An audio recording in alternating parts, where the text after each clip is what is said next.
Hello दोस्तों, कैसे हो आप लोग। अगर आप चैनल पे नए हो तो चैनल को ज़रूर सब्सक्राइब करिएगा। आप मेरे पीछे देख रहे हो, ये जापान का झंडा है। अगर आपने कुछ नोटिस किया होगा ना, तो मैंने घर में कुछ चेंजेस किए हैं। तो ये जो पहले बुक शेल्फ था, पहले यहाँ पर रखा हुआ था, तो अभी मैंने थोड़ा चेंजेस किया है और बुक शेल्फ को यहाँ रख दिया है। थोड़ा ऑर्गेनाइज़ भी किया है, सारे मेरे बुक्स वगैरह यहाँ पर मैंने सारी ऑर्गेनाइज़ करके रखी है। और जो मैं बोल रहा था आपको, जापान का झंडा, ये मैं माउंट फूजी गया था तब ये जो स्टिक है ना, ये स्टैम्प भी करके देते। जब जितना पीक चढ़ते हो ना ऊपर, एक एक स्टेशन, तो आपको यहाँ पे स्टैम्प देते हैं। तो और ये चढ़ने के लिए भी थोड़ा हेल्प होता है आपको पकड़ के। और ये झंडा भी आप ऊपर ख़रीद के इसको लगा सकते हो इस तरीके से। तो देखो थोड़ा ख़राब भी हो गए इसको 7-8 साल। देखो यहाँ भी इन्होंने स्टैम्प दिया, क्योंकि मैंने पीक के ऊपर से लिया था। इसके ऊपर डेट भी दिया है, देखो थोड़ा उल्टा है इसके ऊपर, आप घुमा के थोड़ा देख लेना। इसके ऊपर डेट है 2017 का है। और हाँ दोस्तों, मैंने लास्ट टाइम आपको पूछा था कि ये दिया मेरा बहुत काला हो गया था ना, कैसे साफ़ करना है। काफ़ी लोगों ने मुझे कमेंट किया था इसको साफ़ करने के लिए। ये तो आप देख रहे हो, सुबह मैंने दिया लगाया था बत्ती इसके अंदर, अच्छा खासा ये क्लीन हो गया। तो थैंक यू सो मच आपके सजेशन के लिए। और फाइनली दोस्तों, आज मैं थोड़ा जल्दी उठा था और मैं स्टोर में, मेरा खाना ख़त्म हो गया था ब्रेकफास्ट के लिए, तो मैं स्टोर में गया था। और लकीली मुझे दोस्तों राइस मिल गया। यहाँ पे आपको पता है राइस ख़त्म हो गए थे, और यहाँ पे 2-4-10 पैकेट ही आते हैं सुबह। और लोग जैसे दुकान खुलता है 9 बजे, लाइन लगा के पूरा ख़रीद लेते हो। और एक बंदा एक ही खरीद सकता है यहाँ पे। तो मैं यूजुअली जिम खत्म होने के बाद मैं लेने के लिए जाता हूँ। सुबह तो मैं कभी जाता हूँ नहीं, तो आज लकीली गया मैं, और मुझे देख रहे हो 5 किलो का पैकेट है ये एक्चुअली, लकीली मिल गया। तो आधा मैंने इसको इस मेरे राइस के डिब्बे के अंदर खाली कर लिया है, और आधा पता है मैं इसको कहाँ खाली करने वाला हूँ, क्योंकि मेरे पास डब्बा तो है नहीं। बट ये जो देख रहे हो आप, प्रोटीन का डिब्बा है। एक्चुअली मैं प्रोटीन ज़्यादा खाता हूँ ना, तो मेरे महीने में से एक डब्बा तो हो ही जाता है। तो 3-4 डब्बे खाली पड़े हुए थे। तो सडनली मुझे मम्मी की बात याद आ गई। मम्मी को आई थिंक बहुत महीने पहले, साल हो गए शायद वो बात को, उसको बोला था मैंने कि ये डब्बे बहुत जमा होते हैं, मैं बाहर फेंकने के लिए जा रहा हूँ। तो वो बोली कि कितने डब्बे जमा हो गए वगैरह। तो मैंने बोला कि बहुत पड़े हैं, अभी फेंक रहा हूँ बाहर। तो वो बोली कि इंडिया ला ले, क्योंकि उसका किचन है ना बहुत बड़ा है। तो वो ऐसे डब्बे वगैरह जमा करती है, उसमें चावल, आटा और फिर और भी जो किचन में सामान होते हैं ना, तो वो उसमें ऐसे जमा करके रखती है। मैं इंडिया में भी था तो मेरे प्रोटीन के ऐसे 2-3 डब्बे जमा हो गए थे वहाँ पे, तो वो उसको एज ए सेट बना के यूज़ करती थी। तो यहाँ पे मैं इसको फेंकने वाला था, फिर मुझे याद आया यार मम्मी डब्बे में फेंकती नहीं है, यूज़ करती है उसको। एक्चुअली कोई भी चीज़ को ऐसे वेस्ट नहीं जाने देती है। तो मुझे वो बात दिमाग में आई, तो मैंने एक डब्बा रख लिया। वैसे भी मुझे एक डब्बा लेना था, नया राइस नहीं मारा था उसके अंदर, तो मैं सोचा कि इसी डिब्बे के अंदर एज अ राइस कंटेनर इसको यूज़ करते हैं। और मैंने मेरा जो बेडरूम है वो भी थोड़ा अभी चेंज कर दिया है। आप नोटिस कर लेंगे, बेड पहले ऐसा ये साइड में था, तो मैंने अभी इसको ऐसे लगा दिया है। और ये पैंट देख रहे हो आप यहाँ पे, बहुत ही दुखद बात हो गई मेरे साथ में। ये मेरा फेवरेट पैंट है दोस्तों, ये मैंने यूरोप से लिया था, लिनन का पैंट है। और वैसे मेरे पास पैंट्स कम ही है, तो ये पैंट को क्या हुआ पता है, मैं वॉश कर रहा था और आप देख रहे हो यहाँ पे ग्रीन, इसके साथ में एक टी शर्ट भी था ग्रीन कलर का, और वॉशिंग मशीन में मैंने इसको डाल दिया। तो इसमें ना ऐसे देखो, अंदर भी शायद यहाँ पे पूरा कलर उसको लग गया है, सामने भी है और पीछे भी यहाँ पे पूरे उसको कपड़े का कलर लग गया है। तो घर पे तो ये निकलने वाला है नहीं, तो मैंने क्या सोचा कि मेरे घर के पास में एक स्टोर है जहाँ पे कपड़े धुलवा के देते हैं। देखते हैं उनके पास में जाते हैं, उनको पूछता हूँ मैं ड्राई क्लीन करके ये कलर निकल पाएगा या नहीं। धूप देख लो दोस्तों कितनी तेज़ वाली निकली है। पिछला एक हफ्ता पूरा यहाँ पर टाइफून था, ज़ोरदार बारिश वगैरह आ रही थी, और आज धूप बहुत ही तेज़ निकली है। और इतनी तपती धूप में हम जा रहे हैं ऑफिस। हाँ, सुबह मॉर्निंग में वर्क फ्रॉम होम कर लिया मैंने, और अभी आफ्टरनून में हम जा रहे हैं ऑफिस।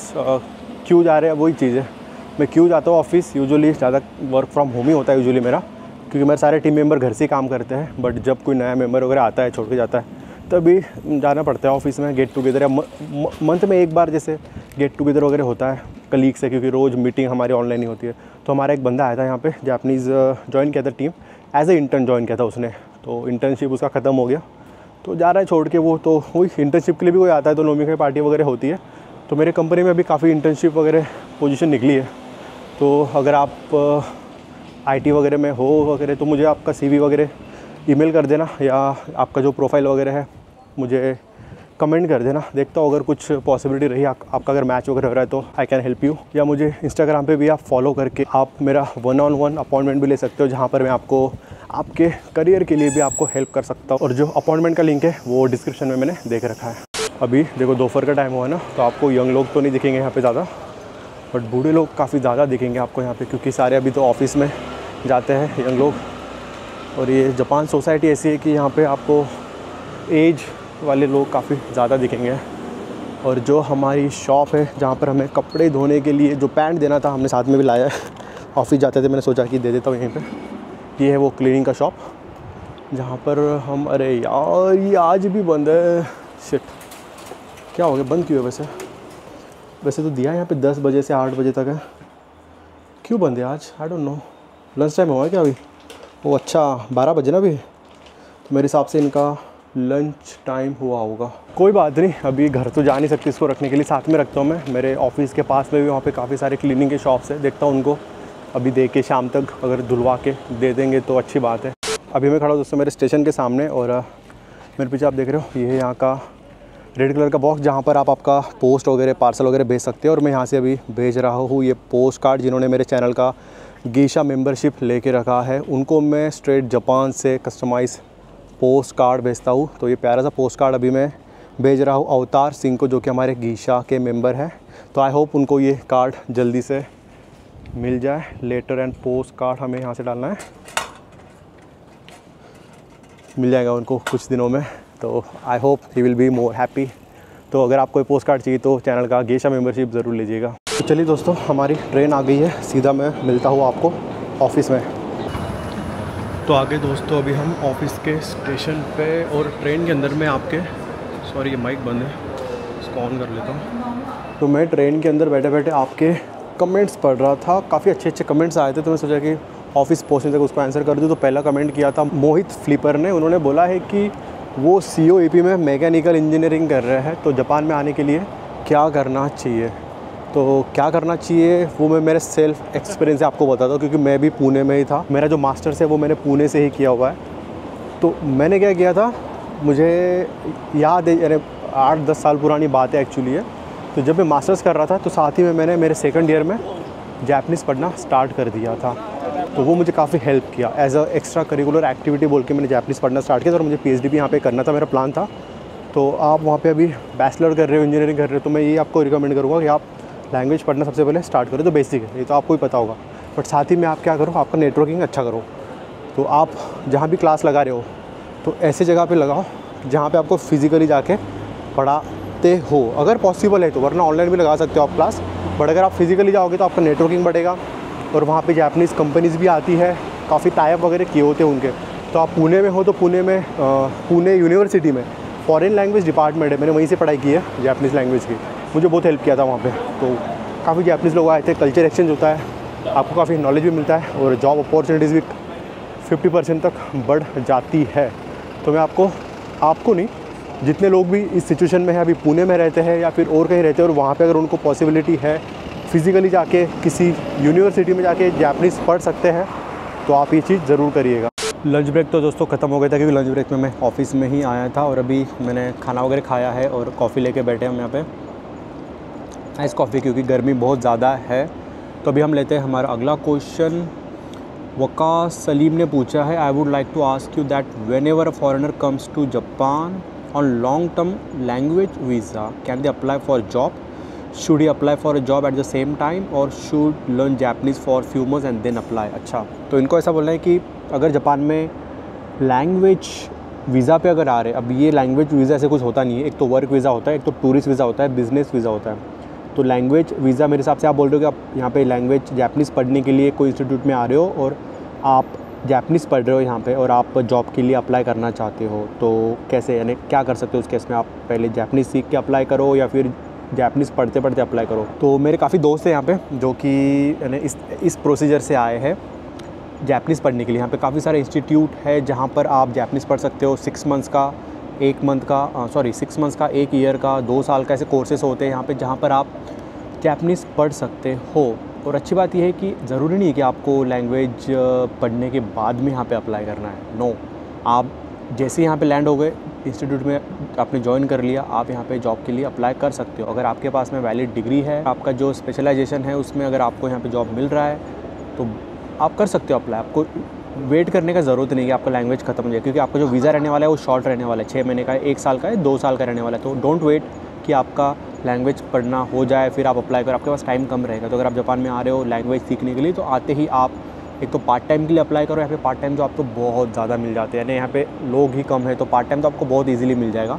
साथ ही में आप जो पार्ट टाइम करते करते आप फुल टाइम के लिए भी यहाँ पे अप्लाई कर सकते हो। अगला क्वेश्चन हमें आया है मिराना पुष्पाबेन, इन्होंने पूछा है कि अंकित भाई, जापान में इंग्लिश टीचर बनने के लिए कौन सी डिग्री पढ़नी पड़ती है? अगर आपको यहाँ पे पढ़ाना है, क्योंकि जापान में इंग्लिश टीचर की बहुत ज़रूरत है ना। जितनी सैलरी यहाँ पे एम्प्लॉयज़ की होती है ना, जो इंजीनियर होते हैं, उनसे ज़्यादा सेम या उससे ज़्यादा यहाँ पे इंग्लिश टीचर की सैलरी होती है। तो अगर आप जापान में एज ए इंग्लिश टीचर आना चाहते हो तो ऑफ़ कोर्स यहाँ पर पहले तो बात, आप फॉरेनर होना चाहिए। तो ऑलरेडी आप फॉरेनर हो, इंडिया से हो तो फॉरेनर हो, और साथ ही में आपके पास में डिग्री, आप जैसे हमारी एमए इन इंग्लिश होता है, बीए इन इंग्लिश है, ये तो बेसिक डिग्री होगी, ये आप कर सकते हो। साथ ही में जो आइल्स और टोफेल की एग्ज़ाम होती है वो भी अगर आप दे दो तो आपके पास में वैलिड हो जाता है, क्योंकि जापान में आइल्स और टोफेल जो एग्ज़ाम होती है उसको ज़्यादा क्रेडेंशियल देते हैं एज़ कम्पेयर टू आपका जो इंडिया का डिग्री है, बीए एमए जो हो गया, वो भी है तो अच्छा है।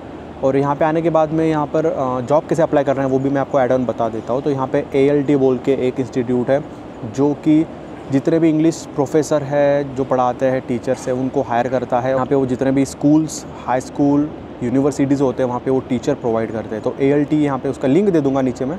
तो अगर आपका ऐसे प्लान है फ्यूचर में as a English teacher Japan में आना, तो आप जापान में आके वो ALT में भी अप्लाई कर सकते हो। अभी मेरा लंच भी ख़त्म हो गया और जल्दी से मेरी कॉफ़ी ख़त्म करता हूँ, क्योंकि बाहर बहुत गर्मी है। जाता हूँ फिर से ऑफिस में, और बचे हुए आई थिंक कितना टाइम बचा है, 3 घंटे बचे हैं, क्योंकि हमारा जो नोमी खाई है वो 6 बजे स्टार्ट होने वाला है। अभी 3 बज रहे दोपहर के। थोड़ी देर ऑफिस का काम करूँगा और फिर जाना है हमको नोमी खाई करने के लिए। और आज मेरा जिम स्किप होने वाला है नोमी खाई के चलते तो चलिए आपको सीधा मिलता हूँ फिर मैं जापान के हमारे नोमी खाई।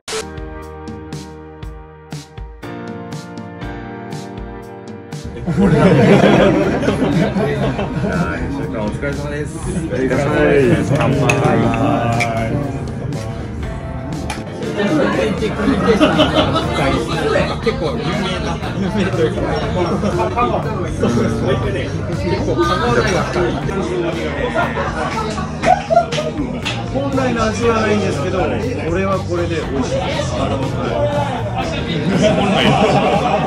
本来は若干果実味があってちょっと切れるようにしてあそこに足りてる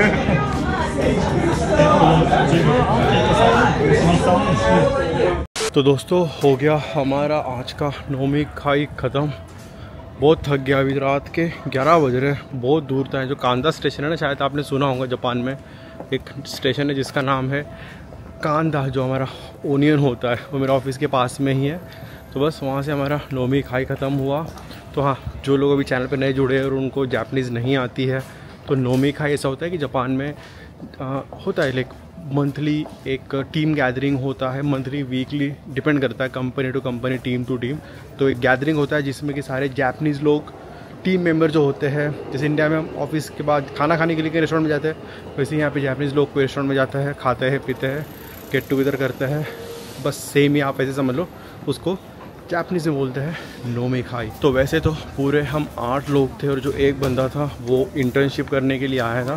तो 8 में से 1 माइनस कर दो, 7 लोगों का हमारा। आप बिल बताना कितना आया था, बट आज का बहुत ज़्यादा है as compare to last time हम जितने बार भी गए थे नोमी खाई के लिए। आज का बहुत ज़्यादा बिल आया, आप कमेंट करके बताना। मुझे तो वैसे आज नोमी खाई में बिल्कुल भी 1% भी मेरी इच्छा नहीं थी जाने की, क्योंकि अभी कंपटीशन है मेरा 3 वीक के बाद में, और बाहर का मैंने बिल्कुल खाना बंद कर दिया है। तो उनको कैसे बताऊँ मैं कि मैं नहीं आ सकता कंपटीशन की वजह से। तो गया मैं वहाँ पे ज़्यादा कुछ खाया नहीं, थोड़ा बहुत सैलड ब्रेड था, कुछ उतना खाया मैंने, ग्रीन टी और वो जो लॉन्ग टी वगैरह था वो पिया। और इनको बताया मैंने, मेरे मैनेजर को भी पता था एक्चुअली, उसको मैंने 1-on-1 मीटिंग था लास्ट टाइम, उसको बताया था। बट बाकी जो टीम मेंबर थे उनको आज बताया मैंने कि ऐसा ऐसा कॉम्पिटिशन है मेरा वगैरह। सारे एकदम शॉक हो गए, ओह रियली। एक बंदा तो बोला कि मैं, वो उसके पास बाइक है, तो वो बोला कि मैं आऊँगा हिरोशिमा में, बाइक लेके आऊँगा तेरा कंपटीशन देखने के लिए। बोला हाँ, मोस्ट वेलकम, ज़रूर आना।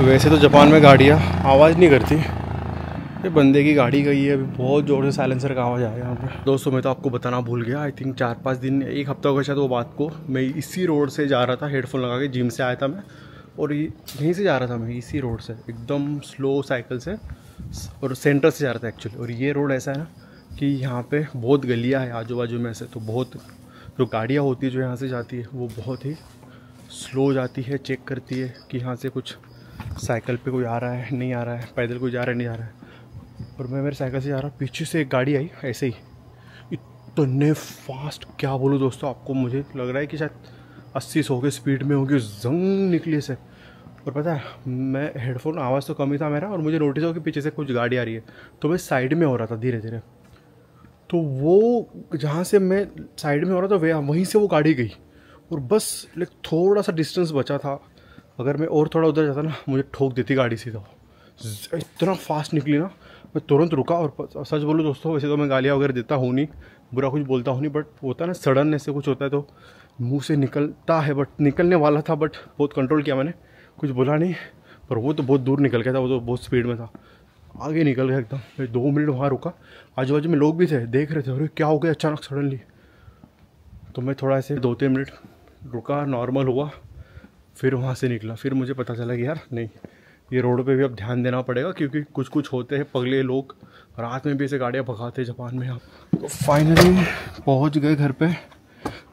वैसे तो मैंने खाना ना के बराबर ही खाया है, वहाँ पे खाना बनाना पड़ेगा अभी घर पे जाके। ये हमने कुछ मंगाया था, देखो फाइनली आज डिलीवर हो गया है। लेते इसको अंदर, बताता हूँ आपको मैंने क्या ऑर्डर किया था। रूम में भी मैंने लगाया है ये येलो कलर का लाइट। एक्चुअली इसमें 3 सेटिंग है, इसमें एक डिम लाइट लगता है, वाइट लगता है, और ये येलो कलर का लाइट लगता है। शायद आपको थोड़ा रूम में कलर डिफरेंस लग रहा होगा। पता है बातों बातों में मैंने मेरे कलीग्स को पूछ लिया कि राइस जापान में, जैसे आपको मैंने बताया कि राइस नहीं मिल रहा है, तो मैंने मेरे बाकी कलीग्स को भी पूछा कि भाई वो भी एक सिचुएशन फेस कर रहे नहीं कर रहे। तो मैंने पूछा कि भाई राइस वगैरह नहीं मिल रहा है जापान में, पता है? बोला हाँ पता है। तो मैंने उनको पूछा कि क्यों राइस नहीं मिल रहा है जापान में। उनको शायद पता होगा क्योंकि जापान में रहते तो उनको तो और पता रहना चाहिए। तो उनको भी पता नहीं कि राइस क्यों नहीं मिल रही जापान में। वो खुद शौक है कि भाई उनके भी एरिया में राइस नहीं है। तो मैंने उनको ऐसे ही पूछा कि अब राइस है ही नहीं तो तुम लोग क्या खाते हो घर पे? जैसे हम इंडिया में गेहूँ चावल होते हैं हमारे, गेहूं की रोटी बनाते हैं, सब्जी रोटी जैसे होती है हमारी, तो वो क्या खाते हैं? मैंने उनको जस्ट पूछा राइस अगर नहीं है तो, क्योंकि राइस तो यहाँ का डेली खाना खाते हैं। तो बोलते कि राइस तो अब नहीं है, तो हम खाते हैं उदोन। अब आपको पता होगा रामेन नूडल्स होते हैं यहाँ पे, जापान में बहुत फेमस है। तो रामेन हो गया, उदोन हो गया, सोबा हो गया, ये जापान में नूडल्स होते हैं। जैसे हम रोटी खाते हैं यहाँ पे लोग उदोन रामेन खाते हैं बहुत। तो मेरे कलीग्स ने बोला कि हम घर पे रोज सुबह दोपहर शाम में उदोन खाते हैं, और उसने भी मुझे रिकमेंड किया कि तू भी उदोन खाना चालू कर दे। और सबसे इंटरेस्टिंग बात तो आज हमारी रिलीजन पे हो गई। जो नया इंटर्न बंदा आया था तो उसको तो इंग्लिश इतनी अच्छी आती नहीं थी, तो जापानीज में बात कर रहा था, और बातों बातों में मुझे पूछता है कि मेरा रिलीजन क्या है। पहले तो मुझे पूछा कि मैं क्या खाता हूँ क्या नहीं खाता हूँ, कहाँ से हूँ, कहाँ से पढ़ाई की, से नॉर्मल डिस्कशन किया। फिर आखिरी में पूछता है कि मेरा रिलीजन क्या है। मैंने उसको बताया मैं इंडिया से हूँ, इंडिया में तो रिलीजन इतने सारे हैं। तो उसने पूछा कि कौन सा रिलीजन है, तो मैंने बताया हिंदू हूँ।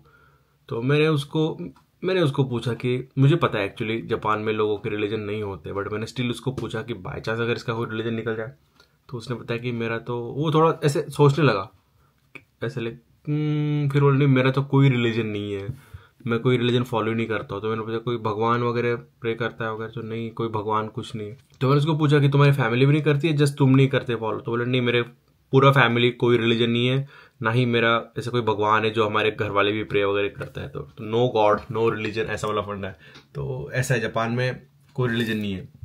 आप देख लेना यहाँ पे, अब एग्जैक्ट परसेंट तो मैं बता नहीं पाऊंगा आपको, बट यहाँ पे मैक्सिमम उसने वही बोला कि माइनॉरिटी है यहाँ पे रिलीजन जिनका है, और जो मेजोरिटी लोग हैं उनका कोई रिलीजन नहीं है यहाँ पे, नो रिलीजन एट ऑल। यहाँ पे बस फर्स्ट कम फर्स्ट सर्व वाला बेसिस है। जैसे हमारे वहाँ पर होता है कि रिलीजन के बेसिस पे जो कास्ट होता है उसके रिजर्वेशन के बेसिस पे सब चीजें होती है। यहाँ पे कुछ नहीं, फर्स्ट कम फर्स्ट सर्व, बस यही जापान में चलता है। और जो माइनॉरिटी में आते हैं वो बुद्धिज्म और क्रिश्चियन, वो थोड़े बहुत आपको यहाँ पे मिल जाएगा, बट मेजोरिटी में तो यहाँ पे नो रिलीजन नो कास्ट। और ये बहुत अच्छी चीज है दोस्तों। मुझे जापान में 8 साल हो गए, और यहाँ पर मैं वही देखता हूँ, मैं कभी भी कहीं भी जाता हूँ तो यहाँ पे ऐसे कुछ कास्ट का कुछ कोई पूछता ही नहीं कि तुम्हारा कास्ट क्या है। ये आज तो ऐसे बातों बातों में निकल गया कि जस्ट उसको क्यूरियसिटी हुई। जब मैंने उसको बोला मैं इंडिया से हूँ, तो जस्ट उसने एज ए क्यूरियस बोल के मुझे पूछा कि कास्ट क्या है। बट वैसे यहाँ पे कोई किसी का कास्ट नहीं पूछता, कौन से धर्म के हो, कौन से जात के हो, कौन सा ओपन हो, ओबीसी हो, क्या कुछ नहीं यहाँ पे। ये बात मुझे इतनी अच्छी लगती नहीं यहाँ पे। जब मैं भी इंडिया में था, कॉलेज में पढ़ता था, तो मुझे बहुत ऐसे एक्सपीरियंस है वहाँ पे। आपके कास्ट के बेसिस पे आपको फीस भरना पड़ता था। अब मेरे साथ के मेरे अच्छे अच्छे दोस्त थे, मैं बोलूंगा नहीं कौन सा कास्ट वगैरह था, बट वो मुझसे ज़्यादा रईस, यानी बहुत रईस कारों में मेरे कॉलेज में आते थे। वो 2008-9 की बात है, कार में कॉलेज में आते थे। और वो कास्ट रिजर्वेशन के चलते पता है कितना फीस देते थे वो? 7,000-8,000 इंजीनियरिंग का, क्योंकि वो कोटे में आते थे और हम आते थे जनरल में, तो हमको देना पड़ता था फुल फीस। 70-80,000 वो टाइम में हमारा फीस था कॉलेज का पर ईयर का, वो हम भरा करते थे। तो हमको ऐसे लगता था कि यार ये क्या चीज़ है, ये हमसे रईस ये कार में आते हैं, हम पैदल हमारे रूम से कॉलेज में हम वो 2-2 रुपए 5 रुपए देके ऑटो के अंदर बैठ के आते थे, कभी कभी पैदल आ जाते थे पैसे बचाने के लिए। और ये लोग कार में आ रहे हैं और हमसे वहाँ फीस भी नहीं दे रहे। तो ये चीज़ बड़ी होती है इंडिया में, बट यहाँ के सच में बता दोस्तों, ये चीज़ आपको बिल्कुल यहाँ पे फेस नहीं करनी पड़ेगी। और हाँ दोस्तों, मुझे एक चीज़ और अनाउंस करना है। यहाँ पर सैटरडे को गणेश चतुर्थी है, तो मैं आपको इनवाइट करना चाहता हूँ। जापान में बहुत इंडियंस लोग रहते हैं और बहुत मेरे व्यूअर्स भी हैं जो कि मुझे मिलना चाहते हैं। बहुत मुझे कमेंट वगैरह आते हैं, डीएम आते हैं कि मिलना है। तो मैं आपको इनवाइट करना चाहता हूँ कि इस अवसर पे गणेश चतुर्थी यहाँ पे है 7 तारीख को निशिकासाई में। ये जो आप फोटो देख रहे हो, ये लोकेशन है, टाइम है, सब इसमें दिया हुआ है। तो मैं भी इस फंक्शन में आ रहा हूँ क्योंकि गणेश जी हमारे घर पे भी इंडिया में बैठते हैं। यहाँ तो मैं नहीं बैठा सकता मेरे घर पे, तो मैंने सोचा कि क्यों ना उस फंक्शन में जाते हैं, वहाँ भी पूजा वगैरह करेंगे, प्रसाद वगैरह वहाँ पे लेंगे। और साथ ही में आप वहाँ पर आओगे तो आपसे भी मेरी मुलाकात हो जाएगी। तो मैं जो भी लोग टोक्यो में रहते हैं या फिर निशिकासा के आसपास रहते हैं, तो मैं आपको इन्वाइट करता हूँ कि आप उस फंक्शन में आइएगा, तो मैं ज़रूर आपसे मिलना चाहूँगा। तो चलिए दोस्तों, आज का व्लॉग यहीं पे ख़त्म करते हैं। मिलता हूँ मैं आपको सीधा सैटरडे को गणेश चतुर्थी के दिन। Till then bye bye, take care.